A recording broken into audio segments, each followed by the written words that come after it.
What's up, everybody? Mark Manson here for a very, very special end-of-year episode of Solved, the most thorough and over-researched podcast on the planet. Now, this is the last episode of Solved this year. It's a very special episode.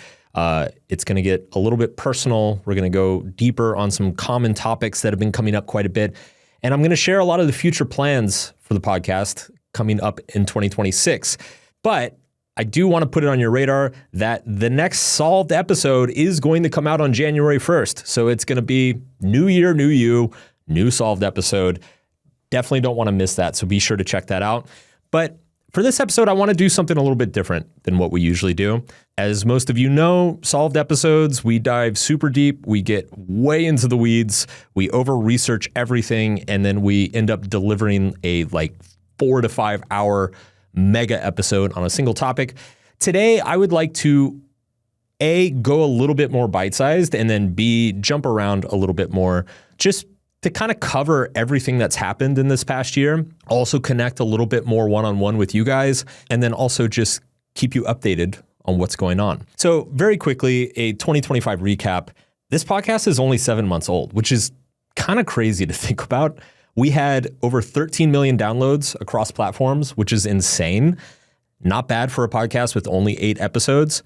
We peaked at number 8 in the world in September with our Shame episode, and we have charted in 13 different countries worldwide. We were also the most listened to show for 136,000 people on Spotify, which is just absolutely mind-boggling. So first of all, a huge thank you to all of you who tune in, all of you who stick around, all of you who listen to Drew and I ramble on and on about obscure 13th century philosophers and the pros and cons of behavioral empirical research in the 1950s.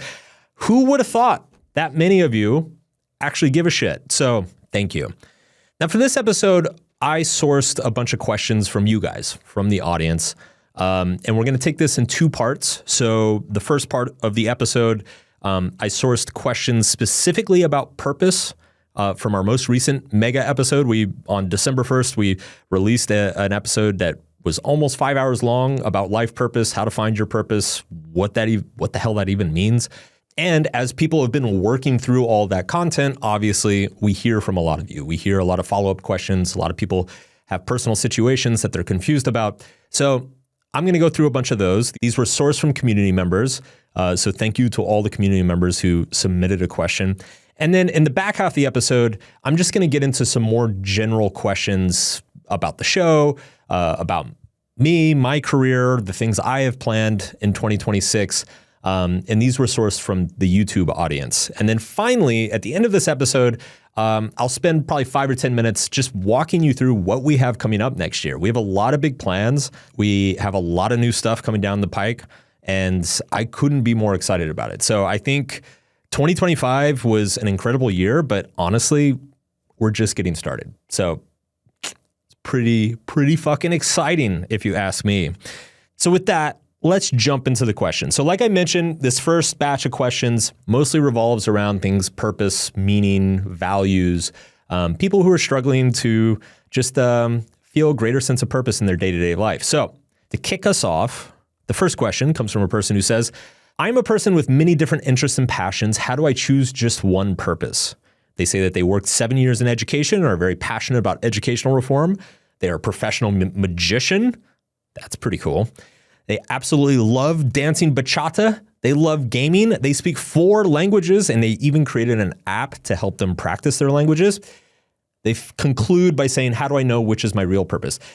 This is perfect because this is one of the things that we address in the purpose episode. There is not a single purpose for you out there. You can have many, many purposes. It's not like a spouse. You don't pick one and then just hope you stick with them for the rest of your life. Your purpose, like many things, it evolves, it changes, and you can source it from many different places. I actually think it's more useful to think of purpose like a stock portfolio.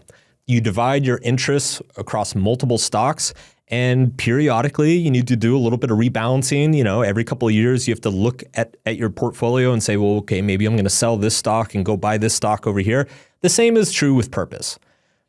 Ideally, you are drawing inspiration and meaning from multiple places in your life, periodically, one of those areas that you draw meaning from is going to fail you or be hindered in some way. And you're going to have to rebalance. You're going to have to kind of renegotiate where you spend your time and attention and react accordingly. The stock analogy also works really well because, well, you can over diversify, right? So if you spread your money out across hundreds and hundreds and hundreds of investments, you're going to get a lot of stability, but you're probably going to miss out on extra upside of any particular thing taking off. Whereas if you only invest yourself in a single thing, if you put all your money into a single stock, sure, you might buy the next NVIDIA or whatever it is, but chances are you're making yourself very vulnerable to something happening in your life. So if you're getting all of your meaning and purpose from like just your career, well, suddenly AI comes and takes your job and you're completely fucked. So I would say to this community member, it's actually great that you have 5 or 6 areas of your life that you're extremely passionate about and that you really enjoy and you find a sense of purpose. That's a good thing. There's no reason to change that. They're all your real purpose, in other words. Next question. How is it that I don't feel the need to have a specific purpose? If I can look and find meaning and purpose in anything, then I feel connected to it.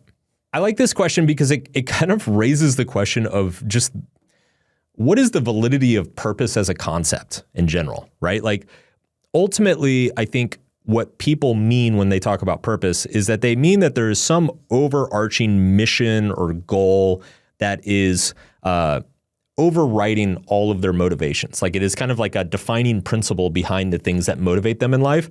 But that framing or that conceptualization may not be useful for everybody.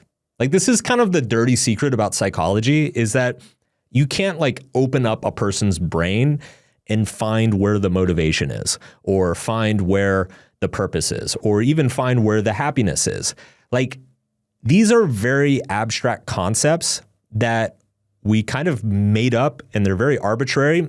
But the reason that they stick is because that they're useful for a lot of people. It's useful to sit and talk about what makes you happy versus what makes you unhappy. It's useful to talk about what your motivations are, what makes you feel more motivated in life. And so for a lot of people, it feels useful to talk about having a sense of purpose in their life. But that doesn't mean it's going to be useful for everybody. And it doesn't mean that you necessarily feel like you have to go find a sense of purpose somewhere if you're perfectly happy and doing well without it. So that would be my first response. My second reaction to this question is that, and I think I said this on the purpose episode as well, really what a meaningful life is just a sense that you're using your time well. And I think to help people use their time well, it's often worth thinking about what is your purpose or what is the purpose of this stuff that you're spending your time on. But if you feel like you're using your time well without thinking about all that stuff, that's great. Don't think about all that stuff. I definitely think you're probably in the minority if you don't have to think about that stuff. But if you don't, more power to you. Because ultimately what matters is that your time feels meaningful to you. And if it feels meaningful to you, then it doesn't really matter what I say or what anybody else says. Keep doing you, brah. Next question. We sometimes have seasons of life where we need to spend the majority of our time on activities that feel not aligned with our purpose. What are some tips to reduce the spiraling feelings of existential dread during those times? Little hyperbolic, but you get my gist. I do get your gist. So yes, we all have to go through periods of our life or give a certain percentage of our time to stuff that just doesn't feel very important or valuable. But here's the interesting part, is that I think the fact that we spend time doing things that don't feel important or valuable or meaningful, it has more to do with a lack of imagination than it does those things actually not being important or valuable. Let me explain. So in the purpose episode, we talked about this concept of means and ends, right? So for example, me going down to the DMV to renew my driver's license does not feel very meaningful. It feels like a complete and utter waste of my time. And I could sit there and just feel dread of, oh my God, I'm wasting so much time at the fucking DMV. Or I could think about what is this a means towards, right? Okay, I need to renew my driver's license so I'm able to drive and get around more often. All right, why do I need to drive and get around more often? Well, it's important for my work. It's important to see friends and family. Maybe a parent is sick and I need to drive quite a bit to go see them. Great. Now being able to drive and move around frequently is now a means to that end, which feels very meaningful and full of purpose. So if you can kind of sit and do a thought exercise of like, what is this a means towards? It can imbue whatever you're going through with a greater sense of purpose. I'm not saying it's going to make you love it. And I'm not saying it's like suddenly going to solve all your problems overnight, but it should make the struggle a little bit more manageable. Cal Newport wrote a book called So Good They Can't Ignore You. And it's actually my favorite book that he's written. And in it, he has a big chunk of that book is him arguing against the whole follow your passion advice. And one of the reasons he gave is he said that you can actually theoretically find passion or meaning in pretty much anything you do. And he used the example of a secretary at the university that he works at. He said the secretary had been there for like 30 or 40 years. She's basically a paper pusher and a phone answerer. Like she's at the bottom of the totem pole in terms of like authority and responsibility. But he said that when he went around his department and kind of interviewed everybody about their vocation and how meaningful it felt and how important it felt to them, she was the one who said that she felt an incredible amount of meaning in her job. And he asked her why, and she said, "Oh, if I'm not here, nothing else works." So sure, she's not a professor or a mathematician or a programmer, but if she's not there, then the department probably doesn't function correctly. She's not an administrator. She's not in the dean's office. She doesn't work for the admissions board. But if she's not there, they're not able to do their jobs well or as efficiently as they're able to. And so she actually ended up finding a ton of meaning and purpose in just the fact that she removes friction from other people who do very meaningful things, right? The things that she does, which seem very drab and meaningless, are actually a means to a very meaningful end. So if you can draw those links or chains of meaning in your mind, you can draw upon that sense of purpose, even though it's pretty far removed from you. I think you can do this across time as well. Like you can go through periods of your life where you're saving money, working a job you hate, but what you're doing is you're working towards financial security. And that financial security is going to give you and your family a much better life 5 or 10 years from now. And so if you can just focus on what is that future that you're enabling through your current actions, you can find a lot of meaning and purpose in that as well. Next question. Hey, Mark, so I might be stuck in an existential vacuum. I've had issues with finding purpose for years. I think my biggest issue is that my motivation to stick to anything I find meaningful quickly vanishes. I jump from one thing to another. I do things that make me feel a spark of joy and enjoyment, and soon after, I feel like I'm just a drifter going through the motions. I'm wondering if this is really it. It never lasts. Am I approaching this in the wrong way? Yes, you are. So the short answer, I would say, is that you are mistaking excitement and passion for purpose. And those are two completely different things.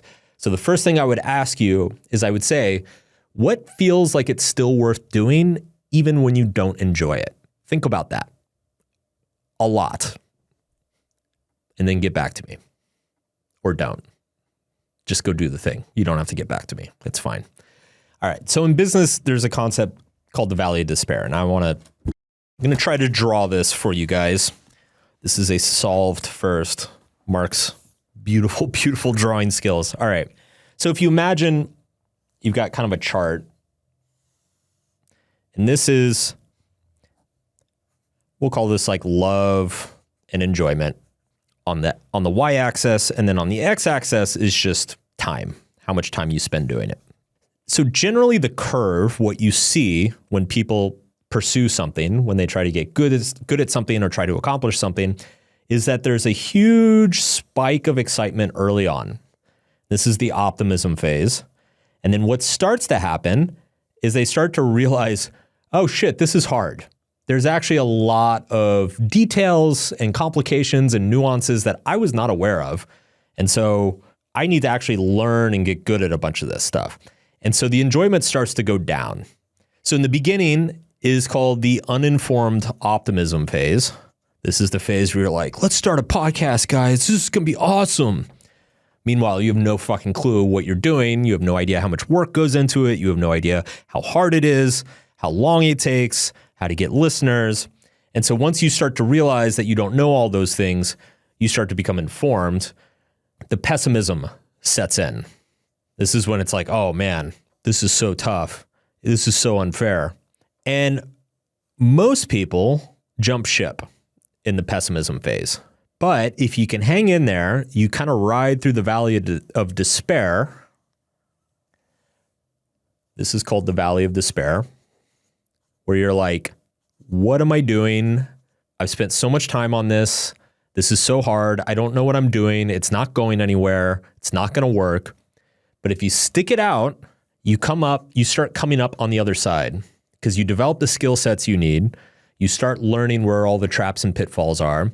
You start figuring out what you're actually good at, what you're not good at. And this is called the informed optimism phase. And you start working up the informed optimism phase, and then eventually you get to the mountaintop, which is the achievement. Typically, when you see this chart, that's where it ends. If I was making this chart, there would be a cliff on the other side of achievement called existential crisis. But that's another podcast we'll talk about. But the point here is that like anything you start pursuing, there's gonna be that honeymoon phase. There's gonna be that initial excitement, that initial optimism, because the world's your oyster. You're like, I'm up for it. I'm ready for it. You've got all that emotion behind it. And so the investment, the time, the energy, the money, like none of it feels real. It's all abstract and theoretical. And you're like, fuck it. I'm going to put my 10,000 hours in. But then once you're actually a few hundred hours into that 10,000 hours, the reality sets in. The honeymoon phase wears off. The novelty wears off. All the emotion wears off. And you just realize it's hard work. And you got to get better at stuff. You're bad at a lot of things. You have to learn a lot of things. And that's when you go through the valley of despair. And what you find is that generally speaking, people who don't stick through valleys of despair, they kind of end up on this treadmill that it sounds like you're on, which is you're always chasing after the new shiny thing, but you're not really investing or developing any real skills or knowledge base in any one thing. And unfortunately, like that's where the real long-term joy of something comes, is when you've really given yourself to it and developed an expertise and a knowledge base and a history with it, that you actually, not only do you become very good at it, but you have a good relationship to it. You have a realistic understanding of it, how hard it is, how much it takes from you, and what it's going to require from you in the future. So if you are somebody who is consistently falling off in the valley of despair, I think there's 4 different reasons you might be falling off. The first is you just don't have the pain tolerance, right? You haven't done enough hard things in your life. And so as soon as you hit another hard thing, you're just like, oh, no, fuck this, I'm out. Where's the bar? The second reason is that when you start facing those challenges, you kind of secretly believe you're not going to be able to handle those challenges. You don't trust yourself to figure it out and to learn as you go. The third reason you might be jumping ship is that you just aren't learning, right? Like you start hitting all those speed bumps and obstacles, and instead of adapting to them or trying to learn from them or develop skills around them, you just keep doing the same thing over and over, expecting a different result. And then the fourth reason you might be jumping ship is probably the most common one, is that you don't actually like it. And that's okay too, by the way. Like the reason the valley of despair exists is to weed out all the people who don't actually like the thing. Like there have been tons of things in my life that I thought I loved or I thought I was going to love. And then I hit that valley of despair and I'm like, oh, this fucking sucks. Get me out of here. And that's why like so much of my work is about finding the struggle you enjoy, because that's actually when you find out what your relationship with any particular pursuit or skill or activity is how do you feel about it when it's hard? Like, how do you feel about it when it feels like you're banging your head against the wall? Because if you still like it in that moment, then you found the right thing.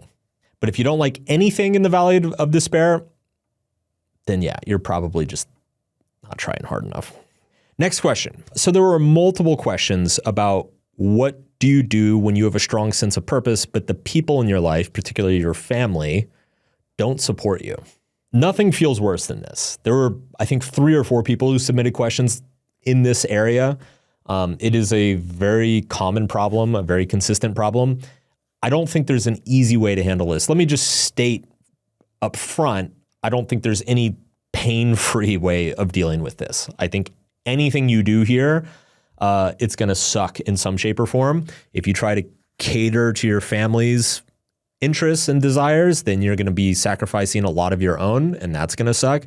Whereas if you stick to your own values and interests, it's going to put a lot of stress and strain in your relationships with the people that you care about deeply, and that obviously sucks. There are two pieces of advice, though, that I will say. If you are somebody who is going through this or trying to manage this. The first one is you need to find somebody who supports you, somebody who is either on the same path as you or gets the path that you're on and is encouraging, supportive, and gets it. Even if you're like, forget your family not approving of it, like nobody accomplishes anything great alone anyway. So that's just kind of like a general piece of advice. You always want to find people who support your sense of purpose or the thing that is really important to you in general. But I think if you're a person who is not feeling supported by your family and your loved ones, it's like 10 times more important to like go find those people. The second thing is that you should stand your ground with the family, but also don't expect them to change. And I think this is where I see a lot of people kind of mess this up.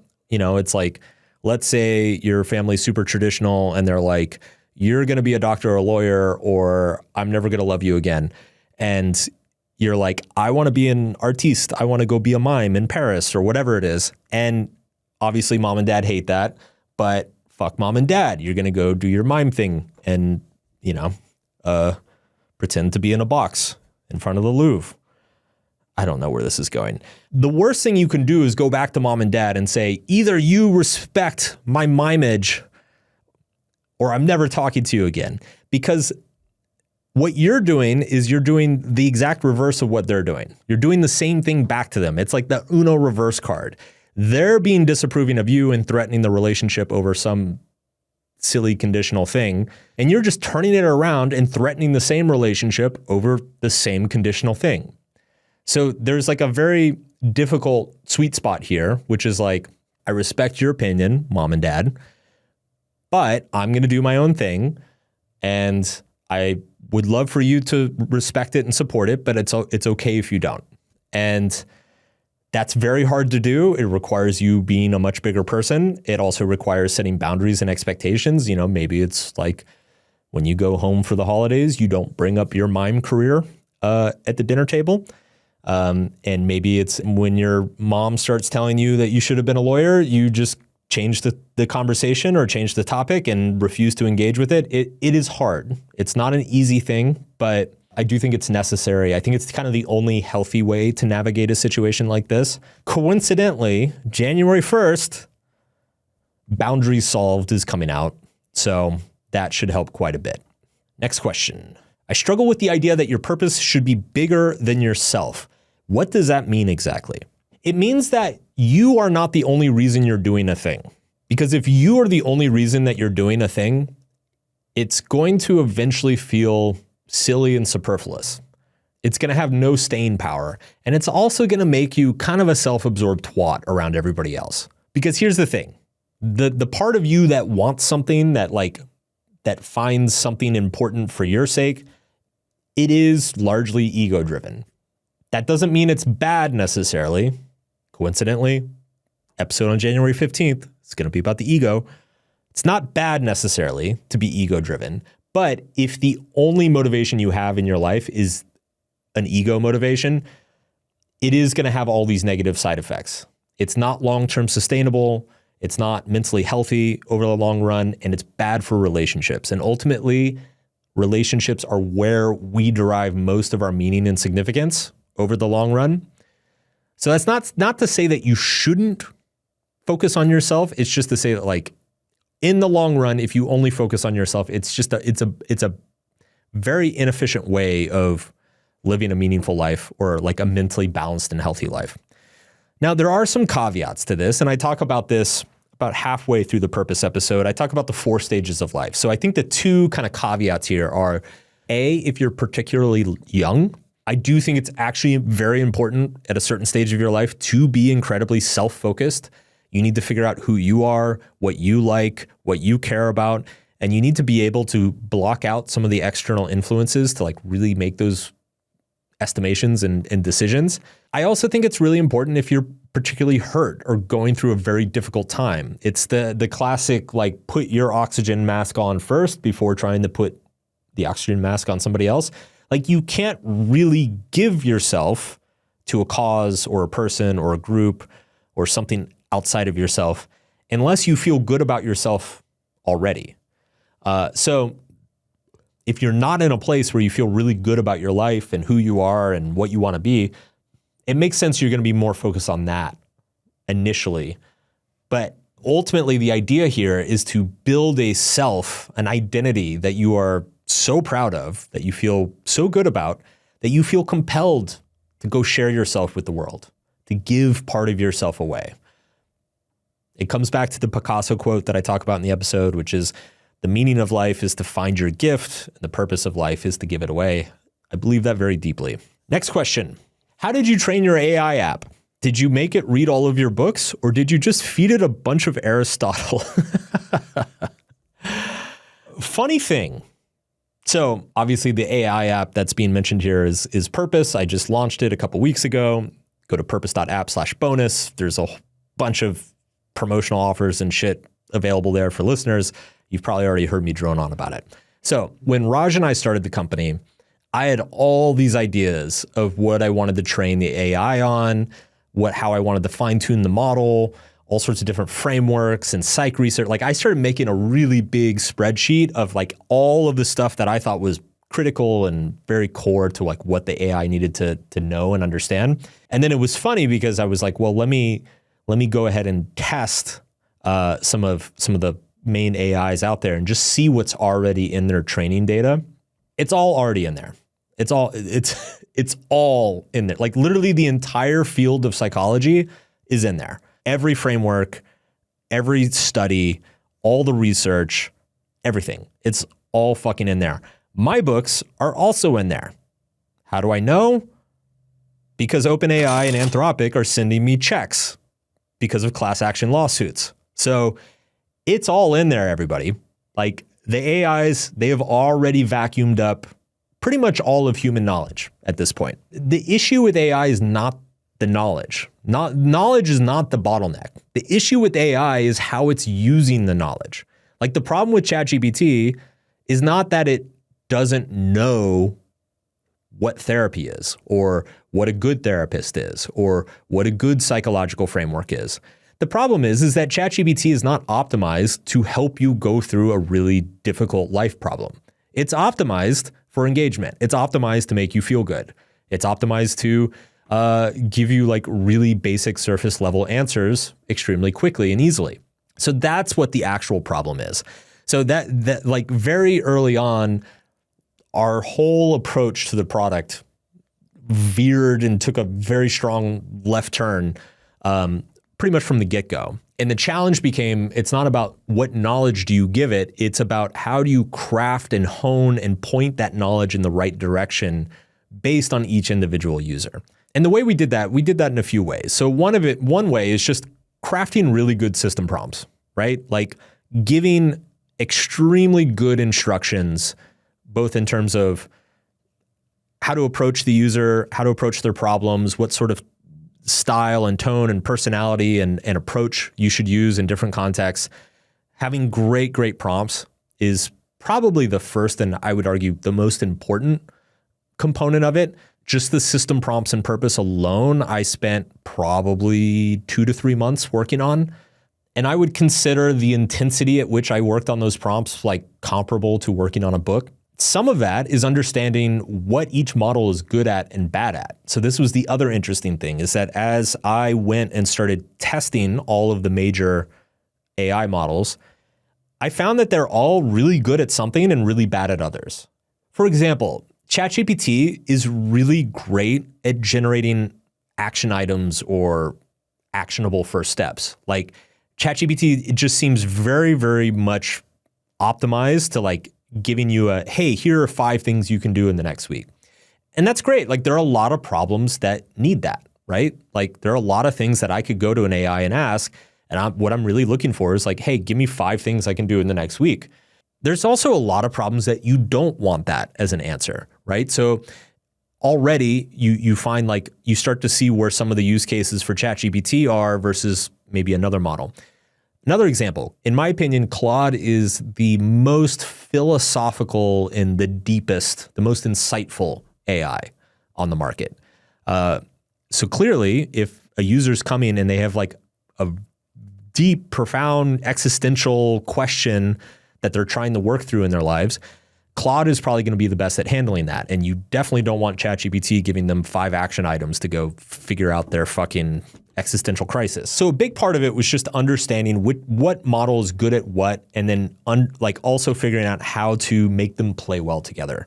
And then finally, the third aspect of this, and this was less me and more some of the people on my team, on the engineering team, was getting the different AI models to kind of have checks and balances against each other, right? So we have like the main AI that talks to you, but we also have an evaluative AI that checks the first AI's work and offers it feedback based on what it's saying. And then we also have another system that generates the memories and summaries from the conversations that then feeds back into the primary AI as well. So all 3 of those are really different AI architectures. They're different system prompts. They perform different things, but they have to work together well. So that is a brief overview of kind of the architecture of Purpose. But I will say, like, I had so much fun working on that. I'm not a huge fan of software in general. Software is like fucking hard. I like media a lot better. Media is like, if you mess up in media, it's like so easy to go back and edit it or change it. Software, if there's a bug or if there's like even a typo in software, it might be 2 weeks to get that fixed. It's absolutely agonizing. But I really, really enjoyed working on the AI aspect of the product. It is endlessly fascinating. It really is like designing an AI is about language. And I've spent my entire career working on language. So strangely, even though I don't know how to code, I don't have any software engineering experience, I did feel incredibly qualified to work on that aspect of the software product. So that was fun. Once again, if you want to check out Purpose, we have a 7-day free trial. We are offering a free 15-day course in the Solve community on Purpose that's available, I think, till December 18th. And we're also doing a live webinar on the 29th just to kick off the new year. So all of those things are available if you go to purpose.app/bonus or purpose.app/solved. Either of those will get you there. Now let's get into some more general questions from the broader audience. These were sourced from YouTube, and they are not limited to purpose or values or kind of the main topics of the month. We're going to jump around a little bit, and then we're going to finish up kind of talking about next year's plans and where the podcast is going. So the first question is, how do you change yourself when you don't really want to? How do you stop accepting a horribly miserable life? That is pretty rough. I'm going to pull up Purpose here and see what it says. It says, that's a gut punch of a question. And honestly, the person asking it already knows something most people don't. They can see their misery clearly enough to name it. That's not nothing. Here's what I tell them. You don't have to want to change. You just have to want to stop hurting more than you want to stay comfortable in your familiar hell. Most people think motivation comes first, then action, but it's backwards. Action creates the momentum. Momentum creates hope. Hope creates more action. You start with one tiny thing that moves you towards aliveness instead of away from it. Not because you feel like it, but because staying stuck is slowly killing something inside of you. The trick is finding that one thing that feels less terrible than doing nothing. Maybe it's walking outside for 5 minutes. Maybe it's saying no to one thing that drains you. Maybe it's admitting the one person that you're drowning. But here's what really matters. Stop waiting for permission to want something better. Stop telling yourself that you're spoiled for not accepting misery as your permanent address. Your dissatisfaction is not a character flaw.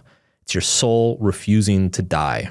What would you add to that, Mark? Because I'm guessing this question hit close to home for a reason. It's always trying to bring it back to me. What would I say? I mean, I think that's actually really good advice. That feels like it's actually straight out of my work. The thing that I notice with this is that often people who feel stuck in their misery, it's often because the misery is very subtly serving something. And I often ask people in this situation what they think that something is. Like, what is feeling stuck in the same place protecting you from? And in my experience, it's protecting most people in this situation. It's protecting them from some sort of fear, a fear of vulnerability, a fear of taking a chance, a fear of not living up to something that they wish for themselves. You know, it's the classic, like, they'd rather not try at all than try something and fail. And when you run that script enough times, you can kind of just embed yourself into this life that you have no agency, or you feel that you have no agency and feel completely at a loss of how to get out of it. I think the answer is like that balance has to shift. Like, the continuing to accept the current circumstances needs to start feeling worse than taking those risks to improve things. One way is to make those risks as tiny and small and manageable as possible, as Purpose said. Another way is to just let the status quo get so bad that anything feels better by comparison. And that's, you know, when you look at the addiction literature or Alcoholics Anonymous, that's generally what they call rock bottom. They often say, like, if you're not willing to change yet, it's because you haven't hit bottom. I think both of those things are essentially saying the same thing, just from different ends. On one side, it's like you need to decrease the sense of risk until it feels more desirable than the current misery. On the other side, it's like maybe the misery has to get worse before things can get better. Next question. A lot of people in the AI field, including Elon, are predicting that we'll no longer have to work in the next 10 to 15 years. What will we do then? How are we going to derive meaning then? Please pick this, with lots of exclamation marks. This is a very hot topic at the moment. I am skeptical of the mass job displacement for a couple reasons. The first one is just that there have been so many times in human history where people have predicted mass job displacement due to technology, and it has not happened a single fucking time. So I think by default, we should assume that it's not going to happen this time. Like, this is a pretty regular occurrence. Every time there's a new mass technological breakthrough, there's this fear of mass job displacement that comes with it. I think our default stance should be, why is this time different? But the second reason I'm a little bit more skeptical, I think, than most is that as somebody who's just spent the last year building an AI product, it has lowered my estimation of what AI can do. I actually think humans are very, very necessary, even in AI workflows. To be more explicit about that, I would say that we're probably pretty close to AI being able to do most tasks at the level of like better than 90 to 95% of humans. And that sounds like a lot, but the thing is I think most of the economic value in the world is generated by people who are able to do things better than 99.9% of humans. So like, if you think about what is the thing you make most of your money doing, you're probably better than 99% of people at it. And AI is better than 95% of people at it. And it turns out that extra 4% is a lot, and people are willing to pay a lot for it. I've definitely observed it's true with writing. It's true with, a lot of automations and stuff that we've tried to introduce into the business. Like, they just kind of don't work, just because it's like everything the AI does, it's kind of like a really smart college student or an intern. Like, to get the AI to a place where it's excellent, you have to spend so much time optimizing it and like crafting it and honing it and prompting it a million times that you're probably not actually saving time. So I'm a little bit skeptical. I do think, I don't get me wrong, I do think AI is going to be incredibly disruptive. I think it's going to happen on a much slower time scale than people expect. And I think it's not going to replace all the jobs.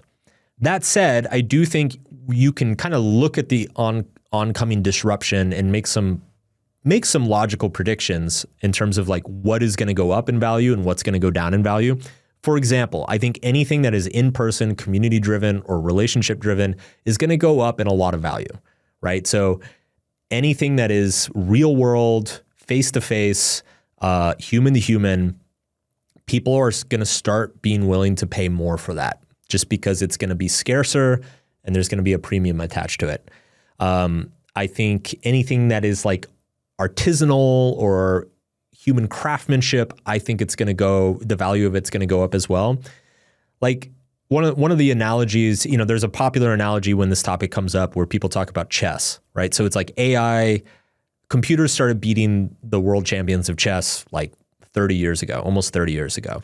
Currently, the best AIs at chess are orders of magnitude better than the best humans. Yet nobody watches the computer tournaments. Everybody watches the human tournaments. In fact, human chess is more popular than it's ever been at the moment. So I think at the end of the day, it's like people care about things because there's another human at the end of it. I think the same is going to be true with art. I think the same is going to be true with entertainment. I think the same is going to be true with a lot of stuff that robotics does. Like, for example, you can go buy a really nice piece of furniture that looks like it's handcrafted. Like, it's probably actually even better quality than something that's like handcrafted by some artisan in Italy or something. And it was just churned out of a factory. But people are still paying 10 times more for the handcrafted thing from Italy. Why? Because it was handcrafted by a dude in Italy. That's what they're actually paying for. That's where most of the perceived value is.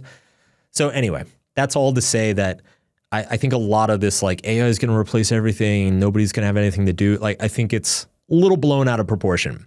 The other thing I will say that's really interesting. So there's a great podcast by a guy named Dwarkesh Patel, and it's all about AI stuff. And he just did kind of a roundup this year, and he made a really interesting distinction. So in the AI space, there's kind of two schools of thought. There's the, I guess you could call them the accelerationists, like the people who think that the timeline for AI development and takeover is exponentially expanding, and that we're like 2 years away from AGI replacing all of us. And then there's kind of the more skeptical timeline, which is like, yeah, this is probably going to play out over multiple decades. The actual displacement and integration into society is going to be messy and sloppy at first, and a lot of tech people are probably overestimating the impact it's going to have. The thing that Dwarkesh mentioned that was super fascinating is he said that from a technical perspective, from like purely, if you're looking at like the measurement of compute and inference and the amount of energy that's being used and the amount of GPUs and TPUs that are being used, and the amount of processing power that is actually happening from the AIs, it is matching up to the accelerationist timeline. But if you look at the cultural impact that it's having, it's lined up with the skeptics timeline. That basically the AIs are improving exponentially, but the impact that they're having is plateauing. And that seems intuitively extremely true.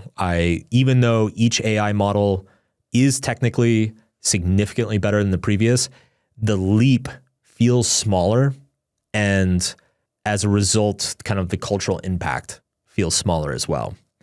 Ultimately, I think it's going to be kind of a situation like the internet. When I was a kid in the 90s, everybody thought the internet was going to replace everything. It didn't. It was a big bubble. And what happened is that slowly over the next 30 years, the internet replaced everything. So it wouldn't surprise me if we're kind of going through the same thing, that it's like there's going to be a big bubble, and then in like 2030, everybody's going to be like, wow, we were stupid and crazy for thinking this AI thing was going to take over the world. And then by 2050, AI will have taken over the world. If you were going to rewrite models today in a culture of Me Too and heightened tension between men and women, what would you change, if anything? This is a great question. And this is something I think about periodically. So the first thing I'll say is when the Me Too stuff started, when was that? 2017, 2018? I definitely got nervous. I remember I actually went back to models and I read it again because I hadn't read it in a number of years. And I was like, let me make sure that there's not anything in here that is just like horribly insensitive or is going to fucking get me canceled. And I remember going back through it and being pleasantly surprised at how well it held up, how respectful it was. There were a couple spots that like the language was a little crude or, the tone was a little bit boys' locker room style.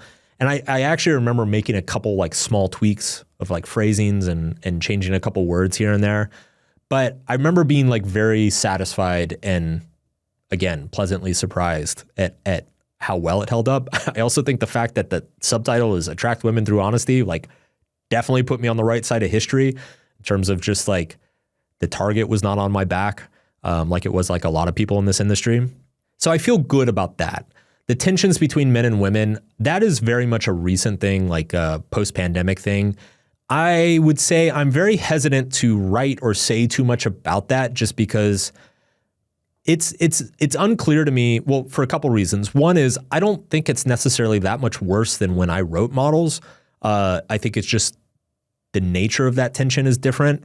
And then the other thing is I'm not convinced that this is like a permanent long-term thing. Like this might just be kind of a cultural moment thing that we're going through. Like we might look back at this and it may feel like it's a 2020s thing, kind of the same way we look back at Me Too and think of it as like a late 2010s thing. The one thing that I think about frequently that I'm like, Models is missing, and if I could go back and write a new chapter for it, I definitely would, is apps and online dating. When I wrote Models, I think online dating was like a small percentage of how people met their partners or went on dates.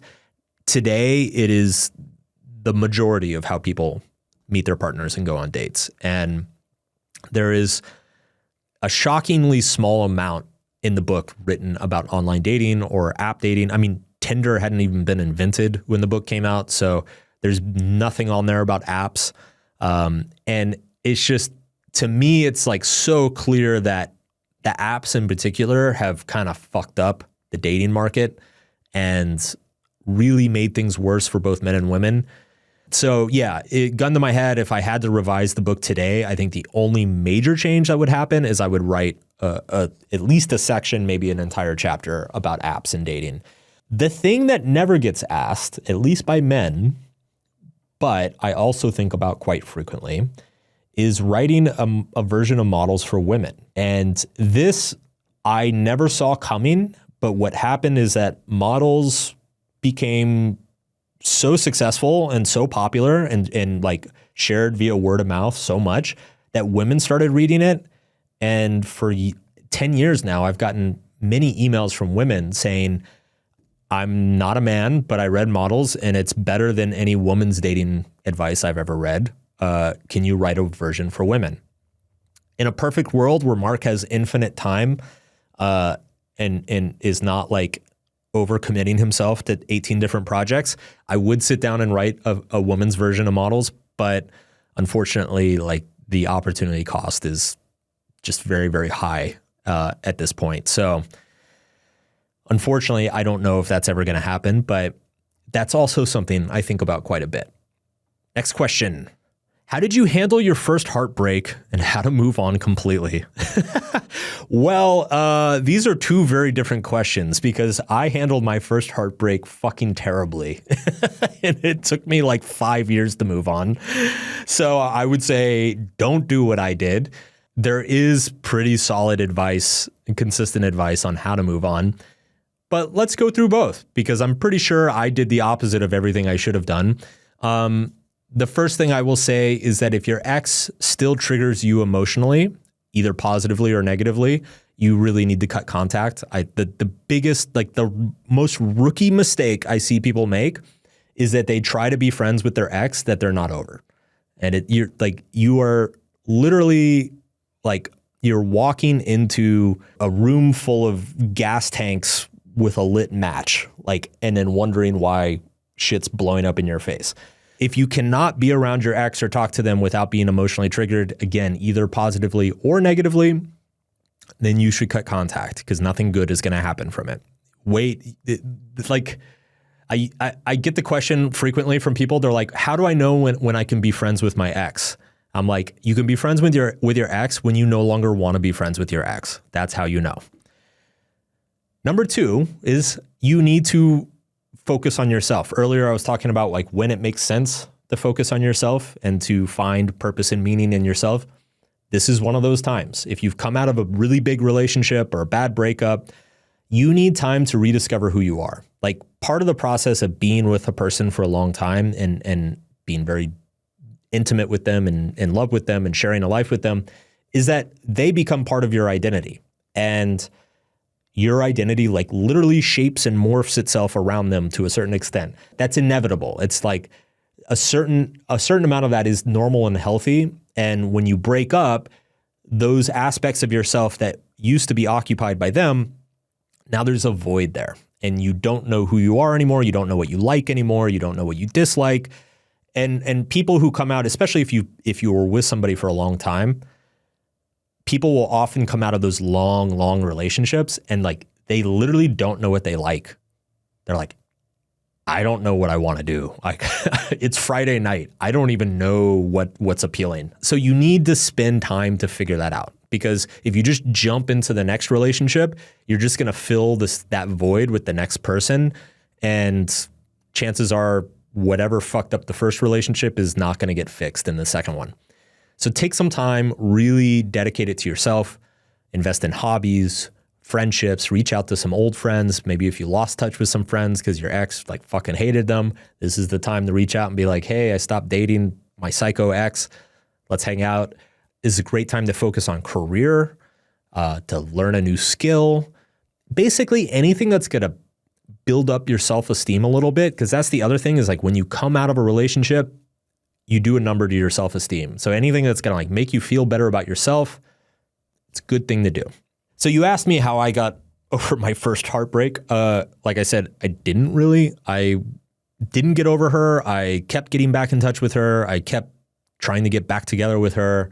I was often extremely angry at her.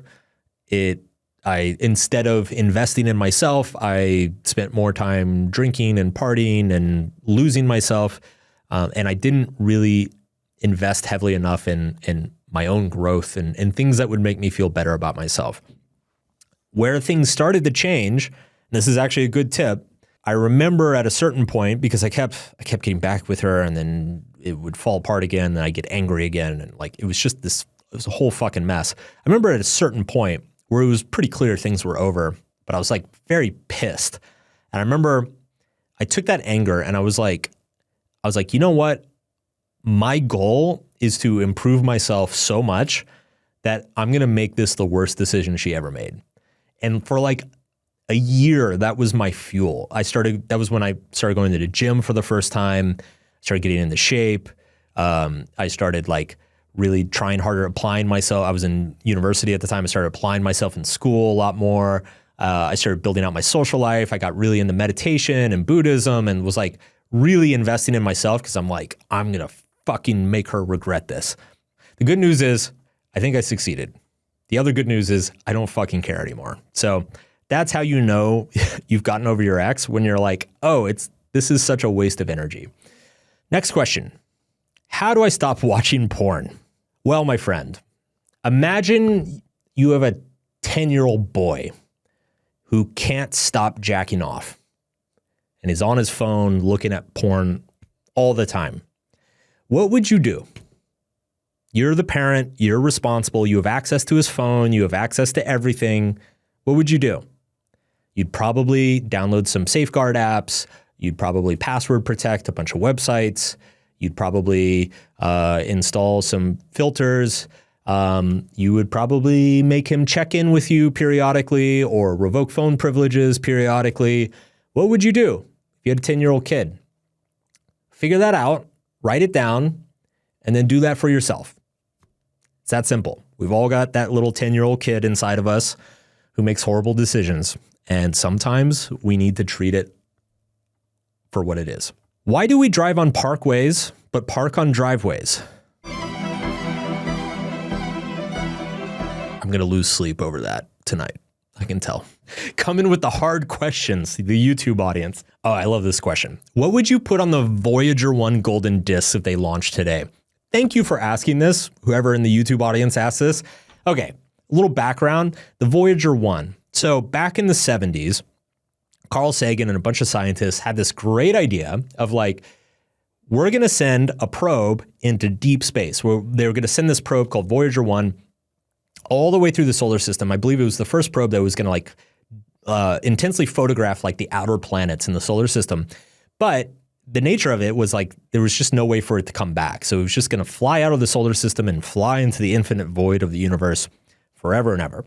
So they had this great idea. They're like, we should put stuff on it. We should introduce ourselves. And so that's what they did. They put these golden discs on Voyager 1, and they have all of the basic information of the human race. So they have like 50 examples of tree species, and they have photos of all the most famous cities in the world. And they have like Bach and Beethoven and Chuck Berry and all this music that we listen to, and a bunch of pop culture references from the 1970s, which I find fucking hilarious because that thing is going to take thousands of years to be found. And I just love the recency bias that must exist for a bunch of scientists to be like, what are the most important things in human culture ever? Oh, it's the things I listen to on my drive home from work. Fucking idiots. Anyway, I wouldn't send Voyager 1. That's my answer to this. I think it was incredibly naive. Let me explain why. See, there's a game theory aspect of this. Think about any alien civilization that has the technology to decipher the information on Voyager 1 and understand where it came from and make contact with us. That civilization is going to be so advanced that they probably don't need Voyager 1 to tell them where we are. So immediately out of the gate, this thing is pointless. Second of all, let's imagine that alien super civilization was not aware of us for some reason. But when this archaic fucking junker of a probe strolls into their solar system, they suddenly realize, oh my God, these people have no idea what they're doing. And we don't know that the aliens are nice. I mean, have you read The Dark Forest? Come on, like they might come for, there could be super predators in our galaxy and we just have no idea. The third reason is simply that, so basically we're in a game theory situation of like, there's zero upside and there's only downside. And it just seems very silly and self-serving. So I would not send a probe. I would not send a probe. Nobody cares. The aliens don't care. They don't care about Chuck Berry, dude. They don't care about the Bee Gees. Like, come on. Really? Next question. When you're creating something new, how do you handle the moments when it feels not good enough? I'm sorry I'm laughing so much. I'll explain in a second. How do you push past the doubt? Okay, remember in the first Avengers movie where it seems like the Incredible Hulk, Bruce Banner, has like somehow learned how to manage his anger, and Iron Man keeps asking him, he's like, how did you learn? How did you do it? How'd you figure it out? And like Bruce Banner like keeps like putting off the question. And he's like, don't worry about it. Don't worry about it. And then finally at the end of the movie, Bruce Banner's like, hey, Tony, you know how I learned how to manage my anger? It's because I'm always angry. I'm Bruce Banner, and this is the question. How do I deal with moments when I feel like something I made is not good enough? Everything I make is not good enough. I always feel, in this moment, I'm sitting in the studio, and like half the things going through my head is how shitty this fucking studio is. Do you have any idea? Like, if I sat down and wrote down everything that I think I could improve in my content, in my writing, I would just be writing that list for the rest of my life. That's it. There's nothing else to do. Like, it is absolutely endless. So this fear in the first place is just, it's silly and ridiculous. It never goes away. It doesn't matter how much you put out there, how much you make. Nothing is ever good enough. At least for me, it's not. And anecdotally, from like the authors and creators that I meet and hang out with, that's pretty standard. I've never met an author who's like, nailed it. Yeah, that book, fucking perfect. No, every author I meet is like, oh my God, it's still awful, but my publishing deadline is coming, so I guess I'll just ship it. That is how everything goes. That's how every movie goes. It's how every TV show goes. It's how every album goes. It's how everything goes. So rude awakening, that is the process. You don't, this feeling that you have, this feeling that you're like upset about or is holding you back, it is never going to go away. You simply learn how to ship and publish despite it.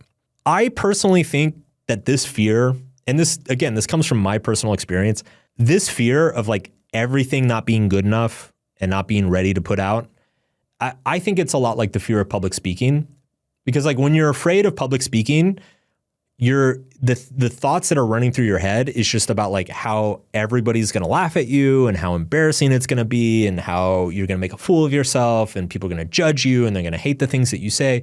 When the reality is nobody fucking cares. Nobody's paying attention. Nobody's listening. Nobody cares. And the same is true with your work. Like if you can actually make something that people care about, you've already won to a great extent.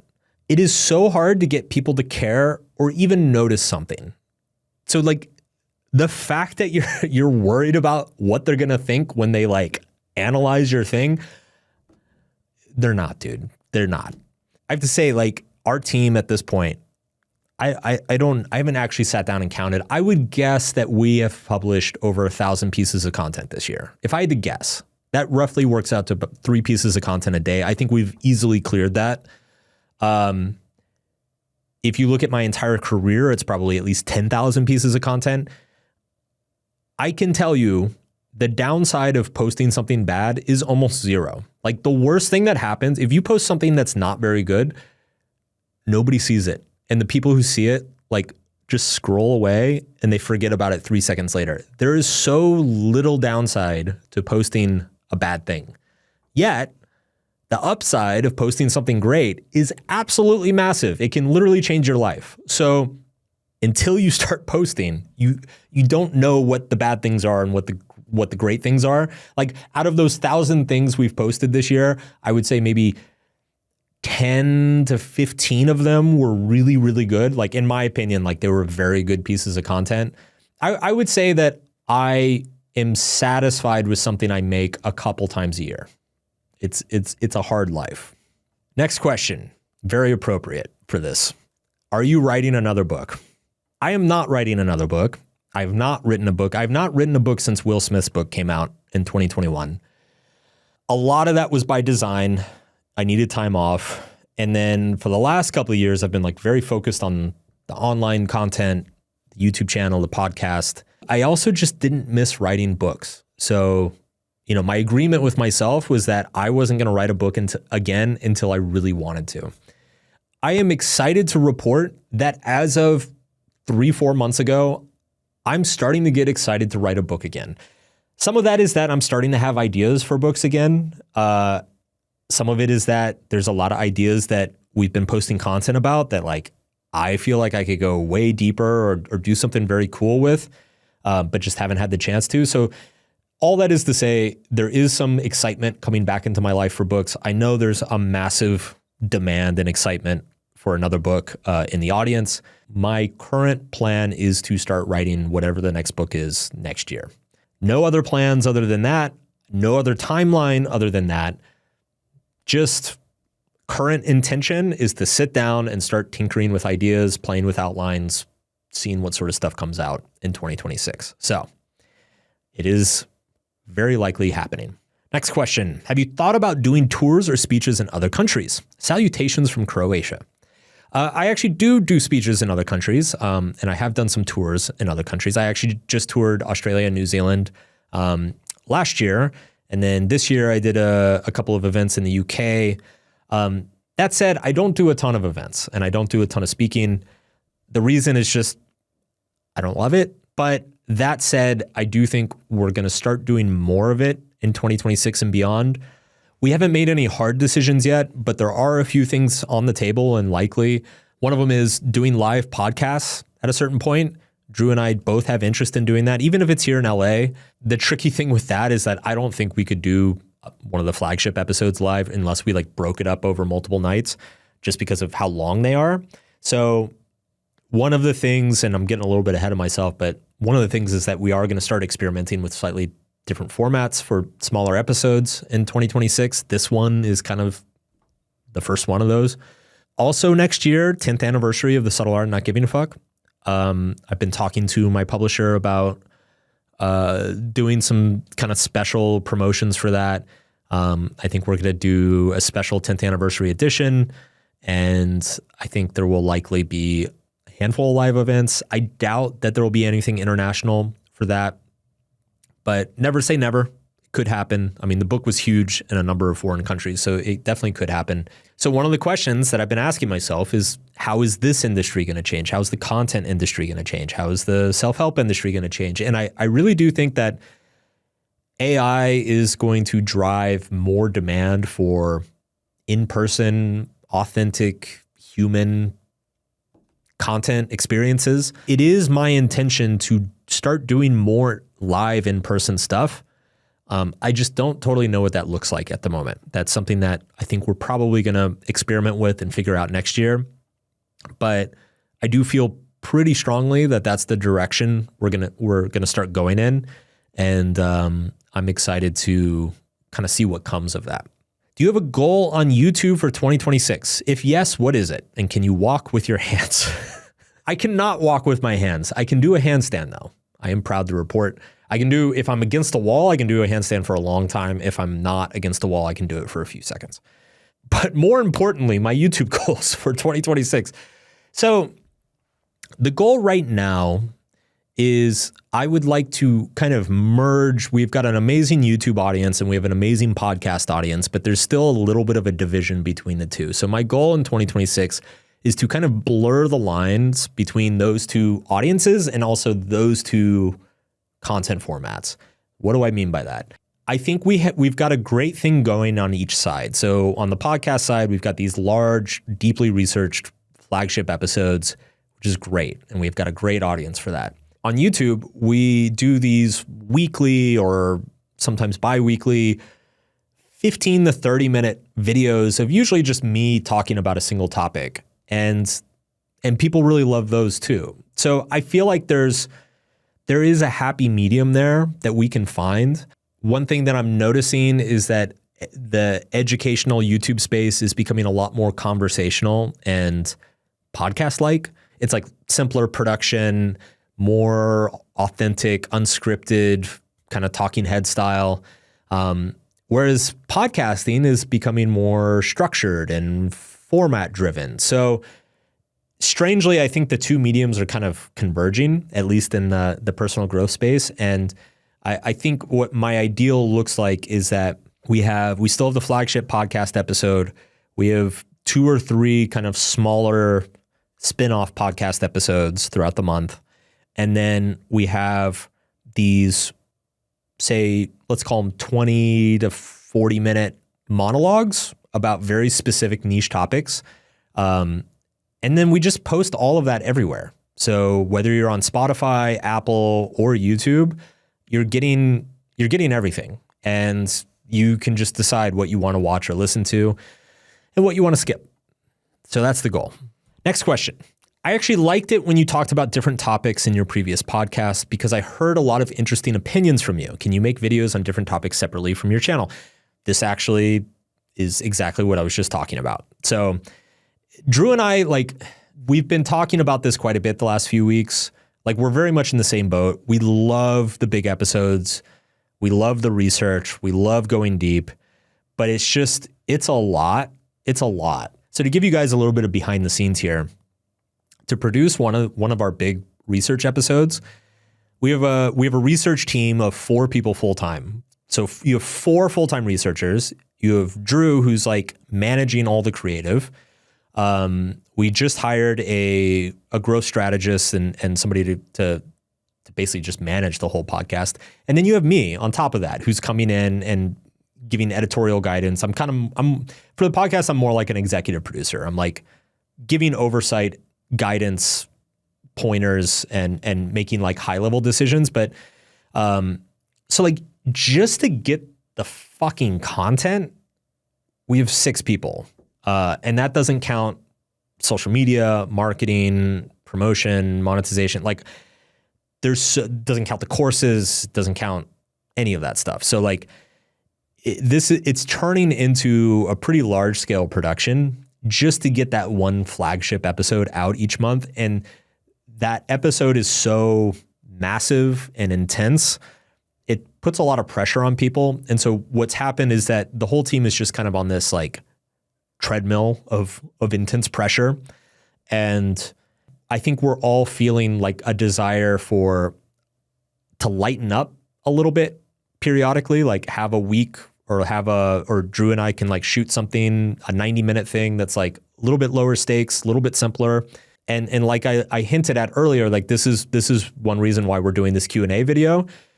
I think a Q&A video is a great way to like both supplement the main flagship podcast and do some more dynamic content, offer some varied opinions about different topics, tie together some threads that are maybe a little bit random, but it's stuff that you guys are thinking about or wondering about. I would love to do some sort of format like this every month or every couple months on top of doing the normal podcast. And then on top of that, we're talking about the second podcast each month is kind of a smaller topic and it's a shorter episode, usually about 2 hours.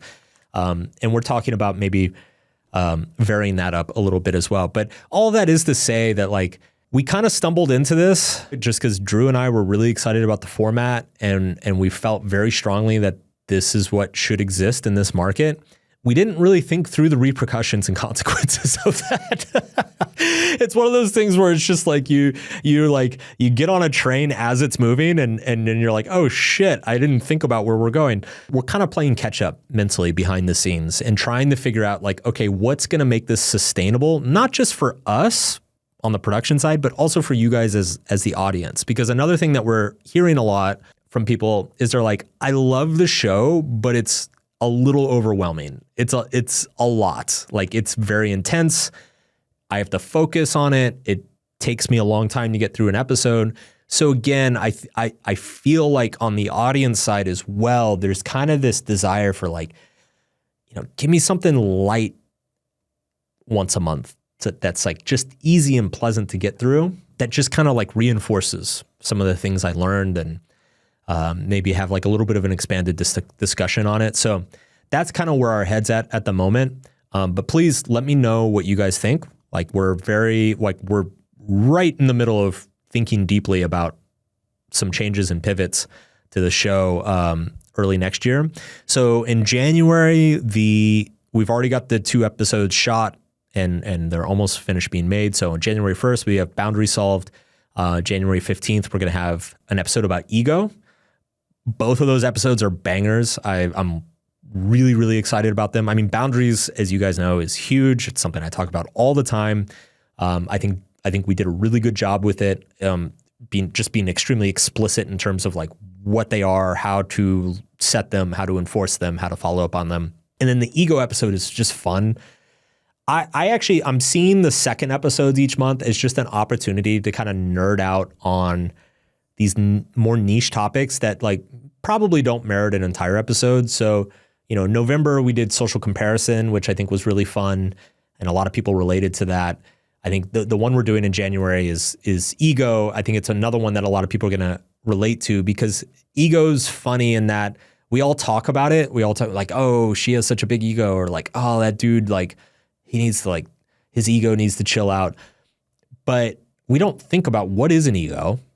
What is a healthy ego? What's an unhealthy ego? What's a big ego? What's a small ego? Is it good to have a small ego? It's actually a very interesting topic and an interesting thing to think about. So that one's fun, especially if you really like to nerd out on some of these psychological topics like Drew and I do. But then once we get into February, we're going to start experimenting with some more structured formats. So again, some of the feedback that we've gotten from listeners is that these 4 or 5 hour episodes, they're great, but they're very uneven and like people don't really know what's coming. Like you might get an hour and a half in and you're like, okay, this is kind of interesting, but like, I don't know if I'm going to really get much value out of the next section or 3 sections from now. Like it's hard for the listener to predict where it's going. And I do think some of that prediction is valuable.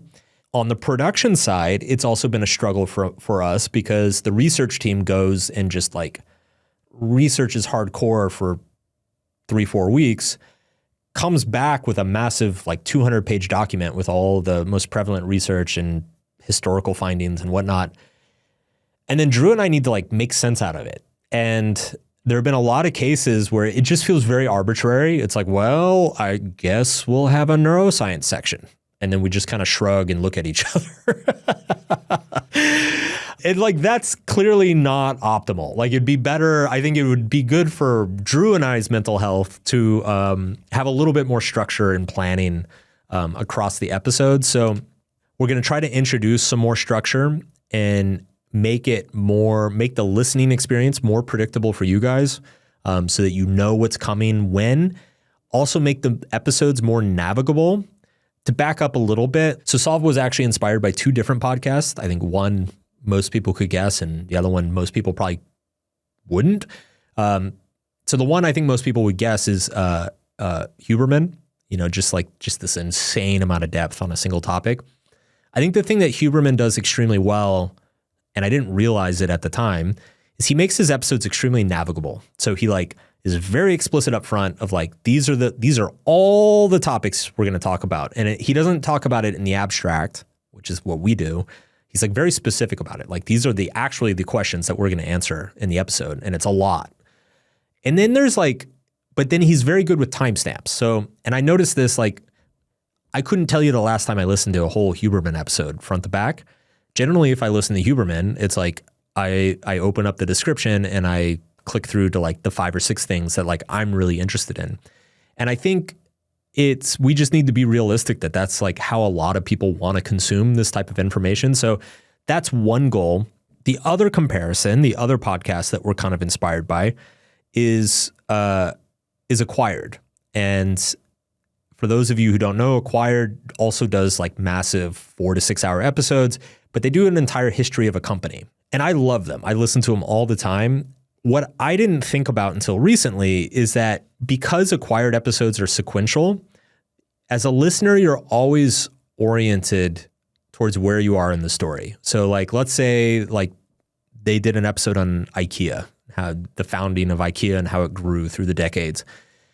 You're listening to the IKEA episode, you're 3 hours in, it's 1972, the CEO is like got this big decision to make.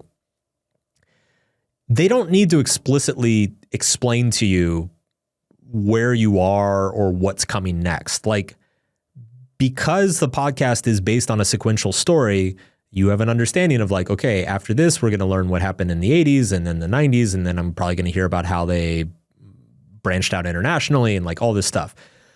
It's implicit just in the format of the show. Because our show is not narrative driven, we don't have that implicit context. So like if we're 2 hours into an episode on friendship and Drew and I just finished explaining, the neurochemical reactions of having a strong social life versus, or like the effects it has on memory, you guys have no sense of what's coming next. You have no idea if we're going to get into like actual tips on how to remember your friends' birthdays, or if we're going to start talking about like chimpanzees and how they form tribes. Like it's just a black box at all times. And I think as a listener, that's, it's probably suboptimal. So it's a very long way of saying that we're going to try to introduce some structure, some predictability, make episodes much more navigable. That's going to start in February. And then I think in March, we're going to start doing more of these kind of spin-off episodes. Again, potentially a monthly Q&A like this one. I love doing this for a few reasons. One is just that it's easy. 2 is it's direct. Like we just go straight into the community and ask them like, hey, what are you struggling with? What's not making sense? You've listened to the podcast. Like, what did we not explain well enough? What do you need? How are you not applying this to your life, or what are you confused about? And then I can just sit here and answer you. I also like it because it's lower, like it just feels more casual, and like we don't have to like fucking break out a 3-ring binder full of notes to like get through a podcast. So let me know what you guys think about all that. That's what's coming down the pike. The other thing that's happening, so a little bit more of like kind of the business behind the scenes. There's 2 big changes coming. I think one you guys will be happy about, one you will not. Tying into the aspect of feeling overwhelmed. So when we launched Solved, I recorded an episode of the last podcast, aptly titled The Last Podcast. And in that episode, it was a monologue, and I was kind of explaining why we were shutting down the old podcast and why we were starting Solved. And in that, I talked about how like there's so many conflicts of interest within the podcasting world. And especially in this space, I think there's some moral hazard that comes along with that. Our hope for Solved was like, okay, we're essentially going to be delivering a fucking online course every single month on a topic. And people can either listen to it, or if they want to implement it into their lives, then they can sign up for the community and get the course version of it and get community accountability and like do daily actions and check-ins and all this stuff. I think what we underestimated was that overwhelm factor, right? So a lot of people, most people listen to this podcast very gradually on their own time. And they often they'll get a weekend, they'll feel a little bit overwhelmed, they'll need time to process, life gets busy, then they come back 2 weeks later. And so what we've just found is that like, it's a small number of people who like acutely feel an issue strong enough to take action that very day or that very month. So essentially we were hoping for more people to come into the community and start implementing this stuff into their lives. One thing that we're doing about that, one repercussion of that is that we are starting in January, we're going to roll out kind of a simpler version of the community. There's basically going to be 2 tiers of community. The first version is going to be if you just want the course, like just give me the exercises, just give me the day by day, like the 30-day thing, just give it to me and I'll go do it on my own when I have time. We've been getting a lot of requests for that. So we're going to roll that out in January, and that's going to be like a lower tier version of the community. The higher tier version with all the accountability pods and the live webinars and the check-ins and the like all the daily exercise, like that's going to still exist as well. It's just that's not going to be the only thing that's offered. So there's going to be like a lower tier and like a simpler tier, which is kind of like a solve do-it-yourself pace. And then there's going to be the higher tier, which is like the actual community accountability. So those are both going to be offered. But the other thing that we're going to do is we're going to reintroduce ads and sponsors at a very measured, slow rate. And that's something that I didn't want to do. It's something I told you guys I wouldn't do. But as I just described, like it takes almost a dozen people just to make this show. And it's like, it takes a lot more work than I appreciated or suspected at the time. And I think the reality of this is that it's a media business. And, you know, as much as I'd love to just put this out and take a hit on my balance sheet, it doesn't make sense. So we're going to start rolling out. We have a few sponsors lined up. We're going to be much stricter about them. So we're going to be very, very selective with who sponsors each episode. And then the sponsors are only going to be played for non-community members. So if you join the community, whether it's the lower tier or the higher tier, you don't have to listen to any of the ads. But if you're not part of the community, then there will be some ads, there will be some sponsors, but they will be highly curated, and there will not be many of them because ads fucking suck, and I don't think anybody likes them. But they are a reality of having a creator business in this day and age, and especially if you want to have a full research team and producers and multiple editors and everything else. So I hope you guys understand, but that also enables us to do a lot more fun and cool stuff, including getting a better fucking studio, which is also going to happen next year. So production's going to get better. We're going to have more episodes, a more wider variety of content. The content's going to be more structured. We're going to have more solutions available to you guys in terms of, you know, whether it's like just the PDF, the free PDF guide with the summaries and all the research, or it's the self-guided courses, or if you want the full community access, all those things are going to be available. I'm super excited. Like this show has been probably like one of the best decisions I've made in the last 5 years. Like it was a very difficult decision to decide to do this. More than a couple people told me I was out of my fucking mind, but it has been great. Drew and I are having a blast. I love this podcast format so much more than the old one. I think you guys do too. So we're just trying to make it as good as it can possibly be. So that's it for now. I will see you guys in the new year. Once again, purpose.app/bonus. If you want to get that bonus bundle, it's available until 11:59 Eastern on December 18th. You get the Purpose Solved course, and you get a free webinar when you sign up for the 7-day free trial and the annual subscription for Purpose. And as always, join the Solve community. Go to community.solvepodcast.com. People are working through the Purpose course as we speak. Very excited for all the stuff we have going on back there, and it's only going to get better in the new year. So thank you guys for listening. I appreciate all of you. I will see you in 2026.